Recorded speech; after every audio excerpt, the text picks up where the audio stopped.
Salyanda ağır yol nəqliyyat hadisəsi baş verib. Qəzada bir nəfər ölüb, 4 nəfərsə xəsarət alıb. Hadisə bugün səhər saatlarında Ələt-Əstara magistral yolunun 76-cı kilometrliyində rayonun Daykənd kəndi ərazisindən keçən hissəsində qeydə alınıb. Cəlilabad sakini 27 yaşlı Elvin Xanməmmədov idarə etdiyi Mercedes markalı avtomobillə Bakı istiqamətində hərəkətdə olarkən döngədə idarəetməni itirib. Şahidlərin sözlərinə görə yüksək sürətlə hərəkət edən maşın yoldan 20 metr kənara aşıb.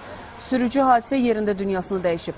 Avtomobildə olan sərnişinlər Cəlilabad sakinləri 56 yaşlı Nigar Abışova, 41 yaşlı Fiqurə Quliyeva, 63 yaşlı Vəsmə Quliyeva və Telman Quliyev müxtəlif dərəcəli bədən xəsarətləri alıblar. Sürücünün meyidi morqa, xəsarət alanlar isə Salyan Mərkəzi rayon xəstəxanasına çatdırılıblar. Onlara ilkin tibbi yardım göstərilib. Xəstələrin müayinəsi zamanı xəstələrdə travma yüngüllüyü aşkarlandı, xəstələrdə əlavə travma aşkarlanmadı. Müayinələr xəstəxanaya yerləşdirildi, müayinə hal-hazırda davam elətdirilir. Ambulator müşahidə üçün yaşayış yerinə göndəriləcək. Qazanın Yuxarı Salahlı kəndində də ölümlə nəticələnən ağır yol